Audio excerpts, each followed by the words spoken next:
இன்னைக்கு ஒரு Saturday mini vlog பார்க்கலாமா? இன்னைக்கு அபுதாபிக்கு வந்து காலையிலே வந்து கிளம்பியாச்சு. யூஸ்வலாக ஃப்ரைடே ஈவினிங்கே கிளம்பிடுவோம், பட் ஃப்ரைடே ஒர்க் இருந்ததுனால சாட்டர்டே மார்னிங்கே கிளம்பியாச்சு. போகிற வழியிலே பார்த்தீங்கன்னா கந்தூத் ரெஸ்டாரண்ட்னு சொல்லிட்டு ஒன்று பார்த்தோம். செம்ம பசி எல்லாத்துக்கும். ஸோ அபுதாபி ரீச் ஆகிற வரைக்கும் எங்களால் வந்து பொறுக்க முடியாது. சிம்பிளாக பரோட்டா ரால் வாங்கிட்டு அப்படியே கார்லேயே உட்காந்து சாப்பிட்ருவோன்னு நினச்சேன். பட் அவங்க பார்த்தீங்கன்னா ரெஸ்டாரண்ட்டுக்கு கழிச்சிட்டு போயிட்டாங்க. நாங்கள் ஆளுக்கு 2 பரோட்டா வாங்கிட்டு கொஞ்சம் கீமாவும் அப்புறம் சிக்கன் கிரேவியும் வந்து வாங்கியிருந்தோம். கிட்ஸுக்கு மட்டும் பரோட்டா ரோல் வந்து வாங்கி கொடுத்தாச்சு.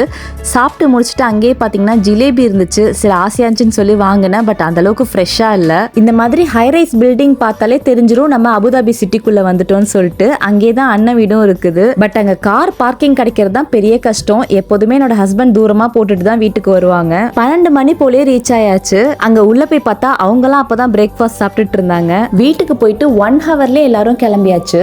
ஏன்னா லஞ்சுக்கு பார்த்தீங்கன்னா என் அண்ணாவோட ஃபேமிலி ஃப்ரெண்ட் வீட்டில் எல்லாரையும் இன்வைட் பண்ணியிருந்தாங்க. அங்கே வீட்டுக்கு போய் பார்த்தா இன்னும் 3 to 4 ஃபேமிலிஸ் கிட்ட இன்வைட் பண்ணியிருந்தாங்க. இந்த மாதிரி தான் அப்பப்போ ஒரு கெட் டுகெதர் வச்சு எல்லாரும் சேர்ந்து ஒன்னா சாப்பிட்றது அவங்க வழக்கமாக வச்சிருக்காங்க. இவங்க எல்லாரும் ஃப்ரெண்ட்ஸே ஃபேமிலி மாதிரி பழகிக்கிறாங்க. அதுவும் பல வருஷமா. அது ரொம்ப பெரிய விஷயம். அன்னைக்கு அவங்க வீட்டில் ஸ்பெஷல் பார்த்தீங்கன்னா கோஃப்தா பிரியாணி, தால்ச்சா, அப்புறம் சிக்கன் ஃப்ரை, முட்டைன்னு சொல்லி அசத்திட்டாங்க.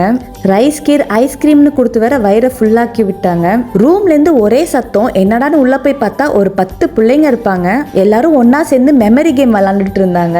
எனக்கும் சின்ன வயசுல மெமரி கேம் விளாண்ட ஞாபகம் வந்துருச்சு. அப்புறம் அங்க பாத்தீங்கன்னா ஒரு குட்டியா பேர்டு வேற மேல உட்காந்துட்டு இருந்துச்சு, கீச்சு மூச்சுன்னு கத்திக்கிட்டு. ரூம்ல விளாண்டது பத்தாதுன்னு ஹால்ல வேற உட்காந்து மோனோபோலி கேம். அவங்கள பார்க்கக்குள்ள நம்மளும் சின்ன பிள்ளையாவே இருந்திருக்க கூடாதான்னு தோணுச்சு. அப்புறம் அந்த பேர்டை மேலேருந்து கொண்டு வந்துட்டாங்க. என்னன்னு கேட்டா சாப்பாடு கொடுக்க போறாங்களாம், அதுவும் இன்ஜெக்ஷன்ல. ஏன்னா அது இன்னும் குழந்தை தானா, ஆனா பாக்குறதுக்கு குழந்தை மாதிரி இல்ல. கொஞ்சம் கை விட்டதும் போதும் சட்டுன்னு பறந்து போயிடுச்சு. டக்குன்னு பறந்ததும் பயந்தாச்சு. நல்ல வேளை டோரெல்லாம் க்ளோஸா இருந்துச்சு.